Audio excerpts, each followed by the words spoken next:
1. For context, I live with my bestie. We're both 20-year-old and female, and we got a new roommate a couple of months ago because we needed someone to help cover the rent. Our new roommate is a 30-year-old woman and uses all of our personal kitchen appliances and dishes, which was fine because we generally share them. Until we noticed that she never washes her hands after going to the bathroom, or before handling kitchen things. My bestie has food and contamination-related OCD, so she had a one-on-one talk with her about it in a respectful way. That helped, but only when she was home, so I had to address it. Luckily, that helped a little more, but she still only does it about 60% of the time. I just started keeping my own separate set of dishes and avoiding using things she does. She also uses the air fryer and toaster oven. Both are my besties, all the time, and leaves them filthy. I went to use the air fryer and it had gunk and goo and so much food residue, and it stank.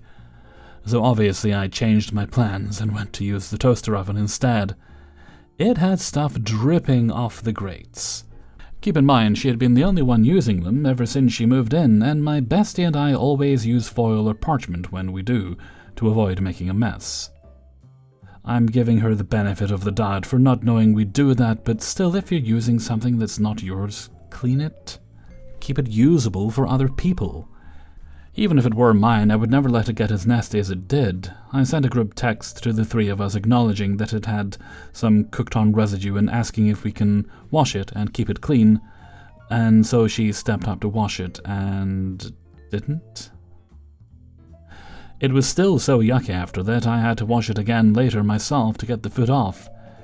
It wasn't hard, she just didn't try. She constantly harasses my cat as well. She has cats at home who behave very differently from mine, playful but not social, and she refuses to leave her alone. Every 15 minutes I hear a pss pss pss, even if she's nowhere in sight. Sometimes she'll stand right outside my door. I leave it cracked in case Saf wants out, and do it.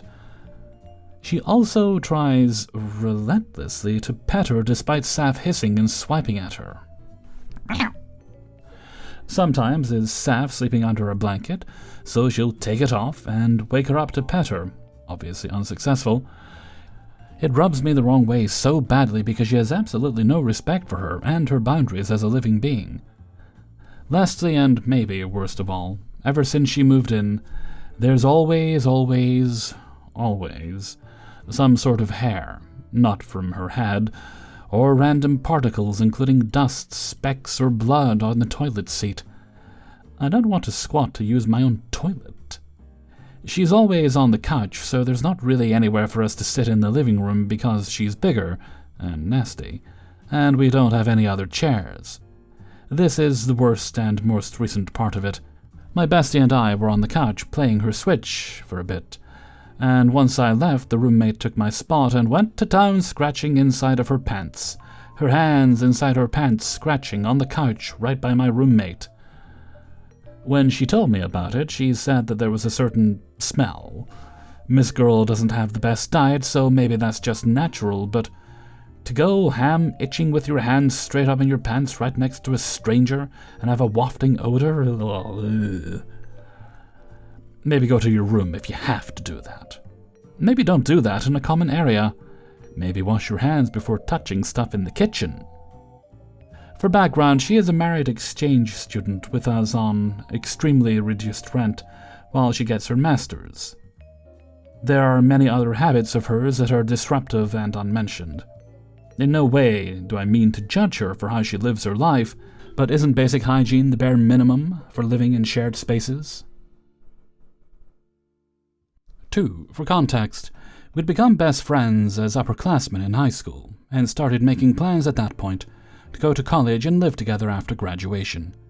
After a few bumps in the road, I was able to transfer after community college, and we finally moved in together near our university by the time we were starting junior year of college. Her name is Jane. At first, living together felt like a dream come true. We were both ecstatic to have our own place for the first time, and better yet, we got to live with our best friend. I'd say it stayed good for a long time. We, of course, had to overcome some typical roommate hurdles, but nothing that ever caused tension. We were very close and had a clearly open line of communication. So I thought. Over time, more and more things started to slowly irk me. I'm sure the same was true for her too, though. I knew that sort of thing was inevitable, and it's why many people advise against living with your best friend. After living together for over a year, I noticed that I was typically the only one who would take out the trash, wash the dishes, and do any general cleaning around the apartment, like wiping down counters and vacuuming floors in common areas. I chalked it up to us having different standards for our living areas and chose not to worry too much about it, since I knew we weren't going to live together forever. Plus, I loved her like a sister, so I didn't mind picking up where she lacked, especially if I knew she'd been busy lately or wasn't feeling her greatest. She's also started a relationship with her first boyfriend around that time. She never really introduced us to each other, which I found a little odd, after a while, considering I introduced her to everyone I brought in the house, and would even include Jane in the hangouts to make her feel more comfortable if she wanted to. However, she told me all the time about how shy and quiet he was, so I assumed that maybe he just had really bad social anxiety, and the right opportunity just never presented itself. With that in mind, I tried saying hey to him a few times while he was over at our place, but he never said a word to me, and barely even looked me in the eye. Weird, but that's all I thought and moved past it. Fast forward to February 2023, and I'm going through a lot of mental illness mess, seeing psychiatrists and booking counseling sessions, unrelated to Jane. Has had to do with past and personal trauma. Jen and I have completely different schedules at this point, as she'd quit school and started working, and I was still an unemployed student. We didn't see a lot of each other by this point and had fallen into our own routines, conversing when we were in the same place at the same time around the apartment. By this time, I'd also asked her nicely to please try not to let the dishes pile up before washing them, and even set a goal for both of us to try washing our dishes after using them to avoid the piling up. She acknowledged it, and then nothing changed. Still, she was my best friend, and although that, along with the other chore-like things, bothered me, I didn't want it to drive a wedge between us, so I tried not to bring those types of things up. Well, one fateful day in February, she told me that she was going to hang out with her friends. They were technically our friends. Jane met them and then introduced me to them when I moved out here. However, they had still maintained a separate group chat without me in it, where they talk and make plans. Apparently, they'd made plans to hang out at the apartment, so Jane spent all day cleaning her room. I assumed that since I wasn't included, and since she was cleaning her room, that meant they wouldn't be hanging out in the living room, where I was, in my PJs, and watching the finale of a show I was binging. Jane and I hung out while waiting for the friends to show up, talking to me about their plans but never extending an invitation. This sounds whiny of me, but it'll come back up later, so I'm noting it. Within some minutes, we get knocks on the door, and Jane invites everybody in. They all bustle in, sit down on the couch in front of the TV, and proceed to ignore me. No hi, hello, or anything. We'd all hung out before, and we were friends, so this made me silently plummet due to my already crappy mental state. I casually went to the bedroom, and from there decided to send a message to Jane. I didn't mind her having friends over or hanging out without me, but it felt a bit much to be pushed out of the space I was occupying and then be ignored by people I knew in my own home. I'm sure it wasn't as intentional as it felt, but it hurt my feelings and made me want to set a boundary. I asked Jane as nicely as possible if it would be okay for her to take her company to her room. I explained to Jane that I wasn't expecting a social gathering that night, and that I was hoping to have a relaxing evening in while she and her friends did their thing. I felt guilty for it, but the whole situation was making me uncomfortable. She messaged me back, basically saying, "Yeah, okay, but we always hang out in the living room." I remember my heart dropped because I could already sense the tension and confrontation that was looming over us. We went back and forth as politely as possible, and she ended up telling me that they were all about to leave for dinner anyway, so I could have the living room back. She also mentioned that I could have gone with them, and when I told her that I wasn't really invited, so I assumed it wasn't for me, she told me I excluded myself, and that wasn't her fault. We were able to move past that over the course of the evening with no incident, and even hung out afterwards when she got back and they left. I thought everything was back to normal and that we were good. We go to sleep, wake up the next day, and then after I messaged her asking if I could change the thermostat, she proposes getting our own separate places. This shocked me when I read it because she had been adamant every time before to the point of tears, saying that she didn't want to move and just wanted to stay in one spot for once. I turned down a couple of opportunities for us to rent a house with another friend because she didn't want to leave our apartment yet. So when she mentioned wanting to move out so suddenly, it caught me way off guard. I wasn't upset, to begin with. I knew the time would come where we'd move out. I just hoped it wouldn't have been over a text message, and that we'd be a little friendlier near the end of everything. I agreed it would be a good idea, but still asked why. I guess it was just a valid question. We then proceeded to open a can of bull that would soon prove to be unclosable. First, she brought up the cat that used to be a stray before it showed up at our door, and Jane begged for us to keep him. Our apartment doesn't allow pets. We were both essentially broke, and we had no space. On top of the fact, I'd never had an indoor pet and was anxious to have an animal around all my things. I gave in after a couple of days, and then I ended up doing all of the work from litter boxes to feeding time, despite her saying we'd split all the responsibilities and expenses 50-50. Hearing her bring the cat up made my blood boil, because by this point I'd bonded with the cat, due to how much time I spent with him, and she wanted to get rid of him, because he didn't bond with her, and she ended up pushing him away and neglecting him when left in her care. I couldn't help myself and ended up letting her know how frustrating that was to hear, that her apparent main reason for wanting to move out was a cat that she asked for, that she didn't even end up caring about. At this point in our conversation, she brought up getting rid of him and/or taking him to a shelter, and continued to rattle off a list of things she didn't like about him. We ended the conversation over text, still, and didn't speak to each other in person anymore. I was hoping she'd say something in passing, but there was only silence. I didn't want to be the one to break the ice, because I felt like she was upset at me over everything. Especially since she brought up moving out the morning after we'd just had our first real argument and confrontation as roommates. A couple of days went by, and she ended up texting me saying something to the extent of, "I don't know if you're mad at me, but you don't have to ignore me." I responded explaining myself, and that only led to an argument. I've deleted our message thread since the split, otherwise I'd just post the screenshots to avoid all of this explaining. Either way, you can probably imagine the type of exchange we had, and we were left again with silence at the end of it. It became apparent around this time that we weren't going to be friends anymore, and that I was living in my own personal hell, where I couldn't even feel comfortable at home. There were so many things that happened between the initial fallout in February and her move-out date in August. This is already extremely long-winded, so I think I'll spare the nitty-gritty of the rest of it and just give you a list to sum everything up. 1. She gave the only spare key to her boyfriend of less than a year, who was almost a decade older than us and wouldn't speak to me without telling me. 2. She would take my food out of the oven to put hers in if I was using it when she needed it. 3. She became so petty about not wanting to take out any of my trash that she got her own trash can. Thank God, honestly, because I was the one having to take out her trash all the time. 4. Made several shady tweets about me for months while we were still living together.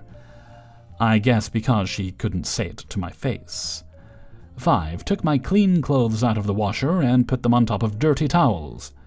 I didn't even let them sit, they had just finished washing and she wanted to be petty while washing her clothes.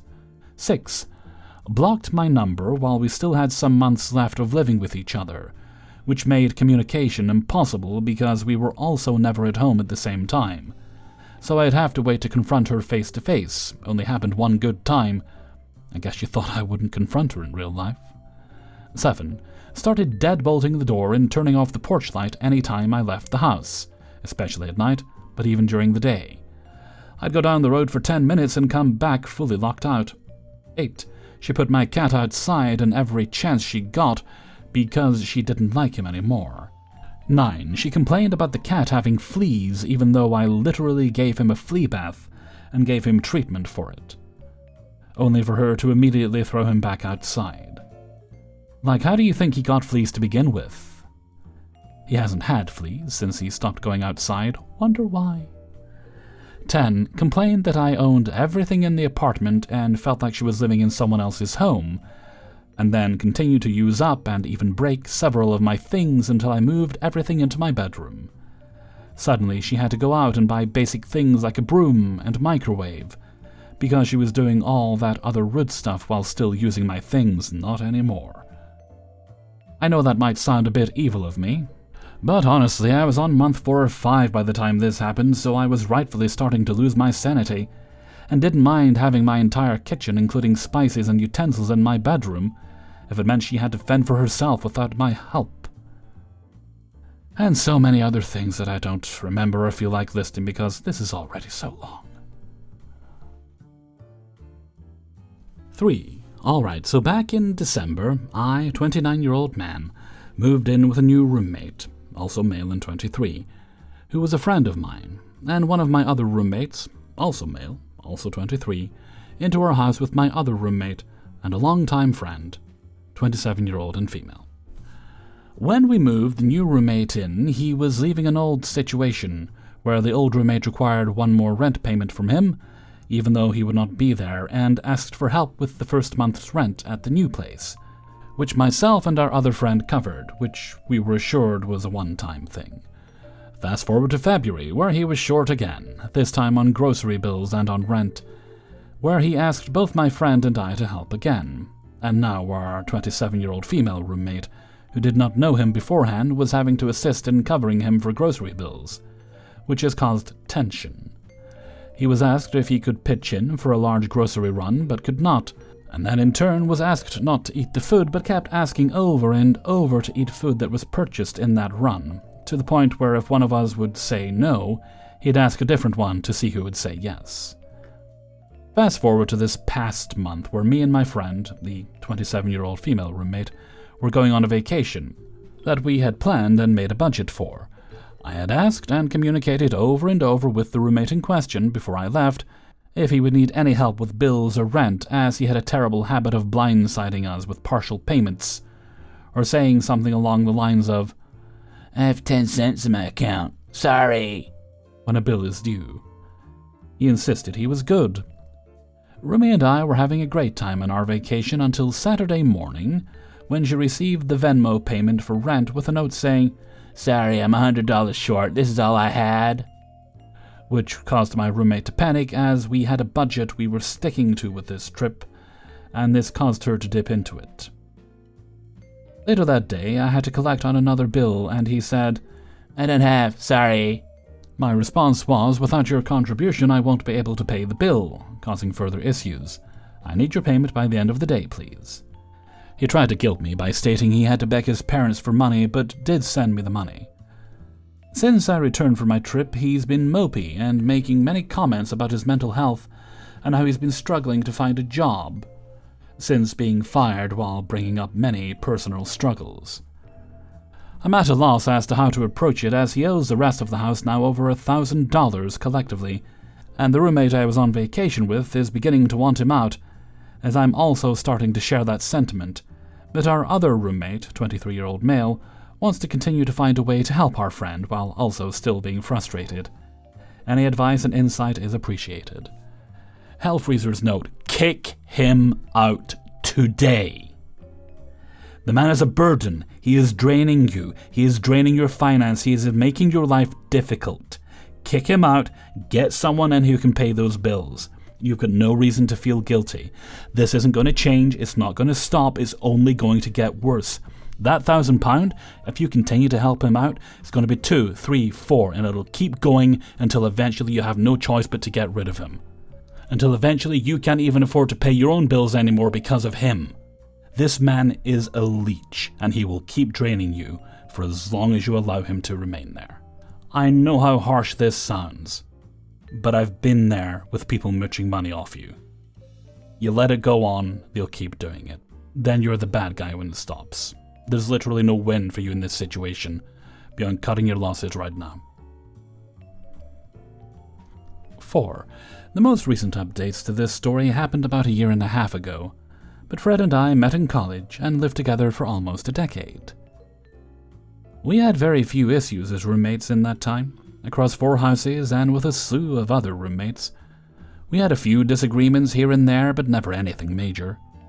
Fred was a pretty strange guy, tried to invent his own language, said he was writing a manifesto that was a complete account of human history and philosophy.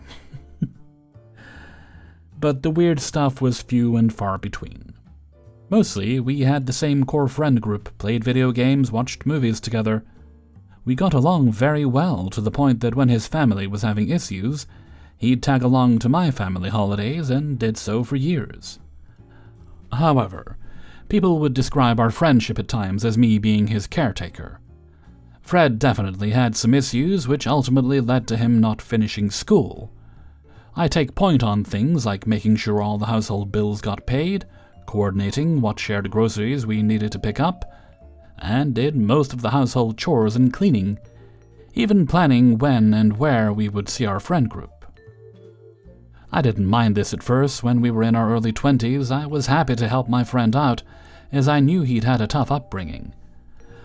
Once we neared our 30s, it started to take its toll on me, and I found myself stressing about having to do things for him. A few years ago, our friend Pierre bought a house and offered to let us rent it for a cheaper than market rate. Seemed like a great opportunity, so we moved in. It was around this time that Fred also got another opportunity. He was accepted into a selective training program that guaranteed a job by the end of it, which would have effectively taken him from a minimum wage warehouse worker to a 6-figure tech job. One day we got into a pretty big argument. We went to a friend's party and Fred drove. Somehow I knew that he wouldn't remember where his car was, as was often the case, so I wrote down the cross streets. When we left the party, he in fact had no idea where his car was. I made a comment about how he should pay attention to things like that, and Fred was very obviously annoyed. As we walked to the car, he started saying I was wrong and didn't know where I was going. Now I was annoyed. Why would I write down cross streets for a random address? We got into an argument in front of the rest of our friends, split up to look for the car, and of course it was parked where I said it was. Fred arrived and refused to drive any of us to the next party location and left. That night another friend told me that I should consider moving out, as I'd already done a lot for Fred and it wasn't my responsibility to look after him. I agreed and said I wanted to, but that I was scared of putting him in a bad financial spot, because it came to my attention that Pierre had been covering Fred's rent for him as a loan. So I decided I'd wait until Fred's job training was done and his new position was secured.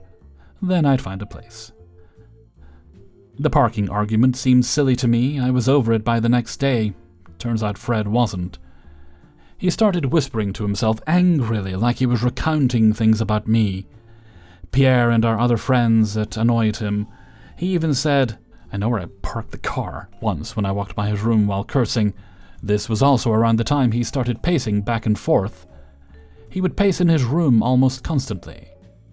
The stress from the training program was also getting to Fred. He almost failed out and began to scream curse words and even hit the walls. I had to walk through his office to get to the laundry room, and I noticed he had put up dozens of post-it notes with hastily written angry messages. Our communication became scant and resentful. If I asked him to take out the trash, something he'd normally have no issues with, he'd be very cold and clearly annoyed with me. It might sound silly, but I know Fred so well, and this was so out of character. I started to sleep with my door locked. He'd expressed interest in having a gun before, and other red flags started to have new meaning, like when he'd gotten drunk and yelled at me about how he was an incel. He seemed frustrated with himself. Not me, but still. Eventually I had to ask him what was up, so I texted Fred to say that I heard him whispering and if he was okay. He just replied no. A few hours later, he says we need to talk, and I'm very worried at this point. But we do, and he says he's moving out immediately, and that he felt I disrespected him during the parking argument. Again, it all seems so minor to me. I had had much worse spats with friends than that. But I was so relieved that I just said, okay. That night, Fred texted Pierre and told him that he had taken advantage of him, presumably something to do with the loan, I don't know, and that he was leaving. Pierre asked if they could talk, and Fred said, "If we could talk, it'll be me talking and you listening." That's obviously not a conversation, so Pierre decided to leave Fred alone. Fred texted another friend and said that their friendship had expired. All of this in the same day. It would be wild if that was the end of the story. I was cordial as Fred moved out, gave him his space, and figured I'd reach out to see if he was okay in time. I encouraged other mutual friends to check in on him and told them I felt he was having a mental breakdown, and that I didn't want anyone to stop being his friend on my or Pierre's behalf. A while later, I'm hanging out with one of Fred and Isaac's roommates. He tells me it's crazy, and I won't believe it, but Fred tried to turn him against me. He tells me that Fred had built this narrative that I am a serial manipulator of women, and that his evidence of this is my 3 ex-girlfriends. The thing is, I'm still friends with all 3 of these exes. I think it's pretty rare and is a feat I'm honestly proud of, that I'm still on good terms with everyone I've had a serious relationship with. The things he cited were bizarre too. Like that my one ex is married now and she and her husband come visit my city and hang out with me. They're my friends. I don't know what the problem is. Another example is that he says I forced an ex to live with us, which just isn't true.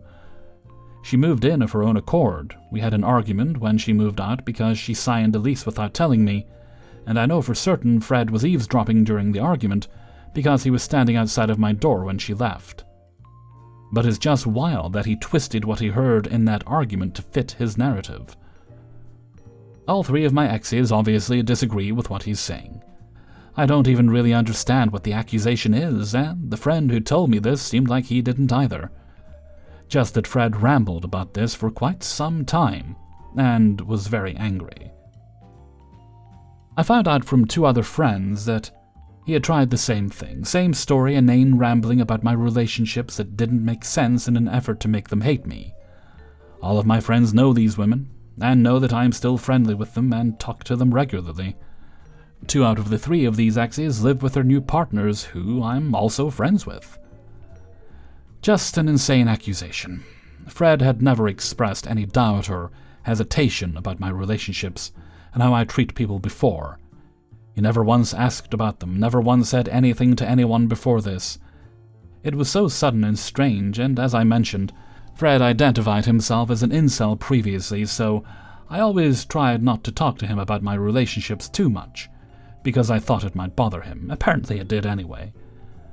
I sent Fred one last text to tell him that if he's curious about my relationships, he could just ask me directly. Hell, he could even talk to any of my 3 exes and ask what's up himself.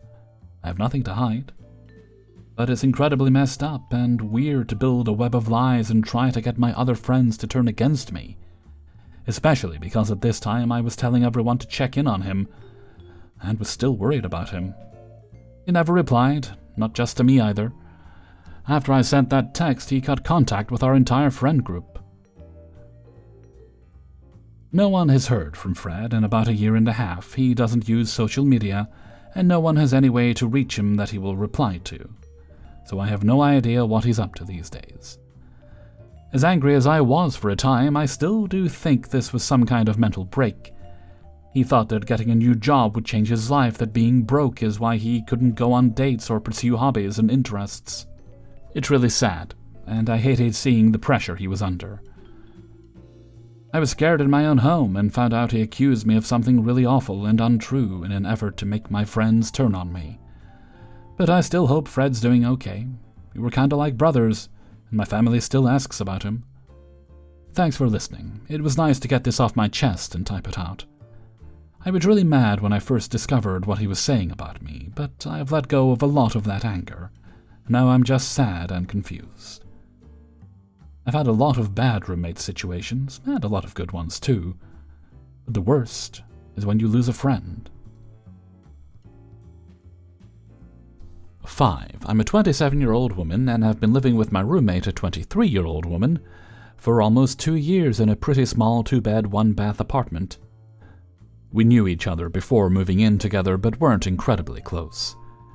Since we've gone on vacations together, been on day trips together, and had countless movie and reality TV nights.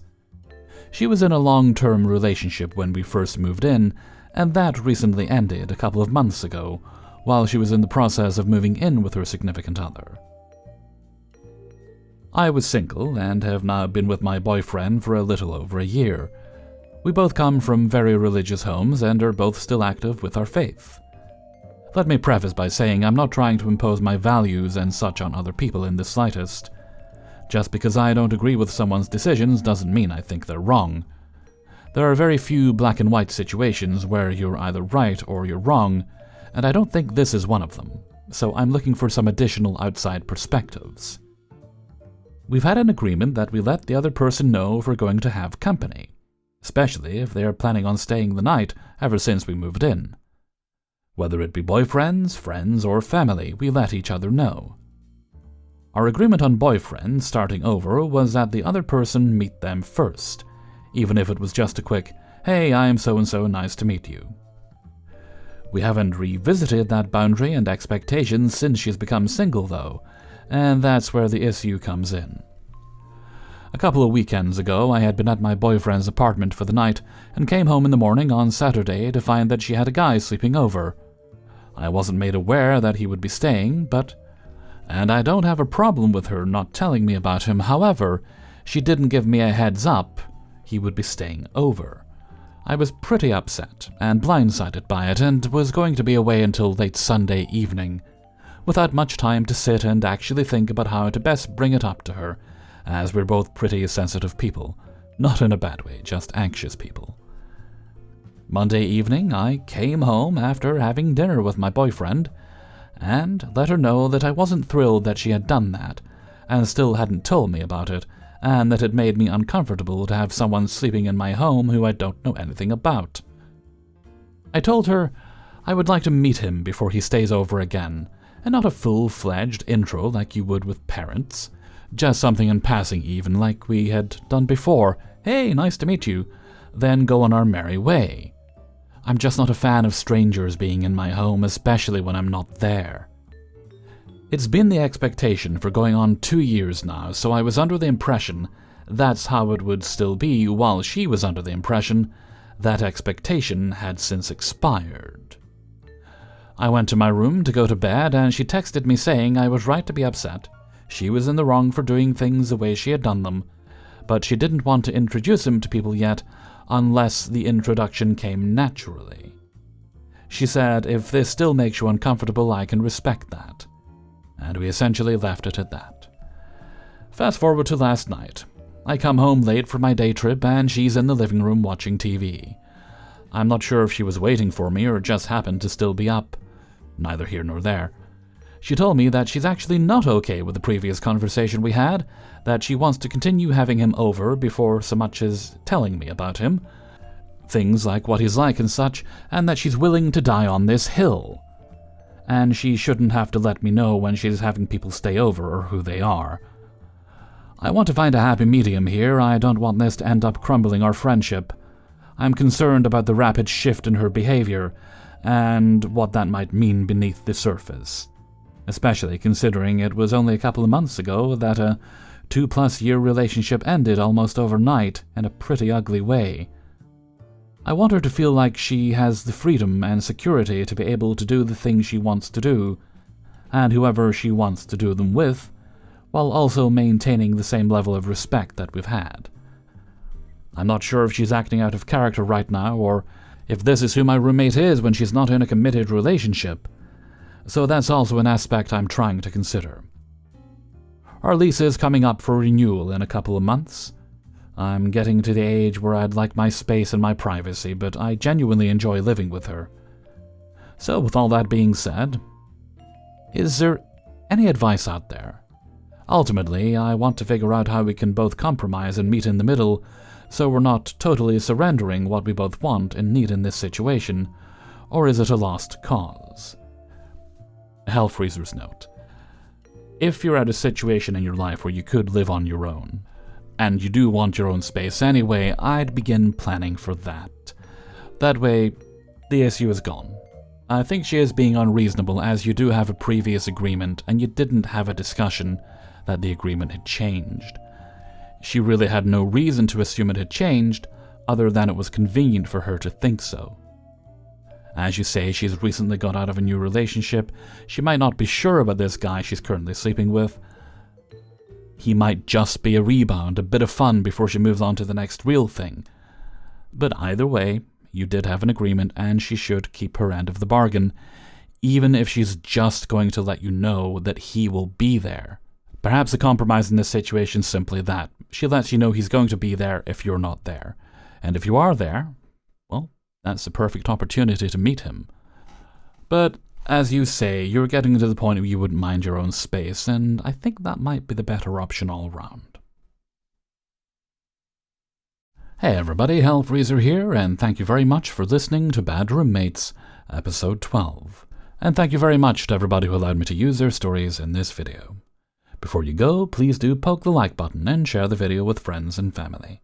If you would like to get early access to these videos, get them on the Monday, then you can support me on my Patreon page, which is linked in the description. And in that description there, you'll also find a link to the Hellfreezer merchandise store on Teespring, as well as a link to the Hellfreezer Discord if you care to join.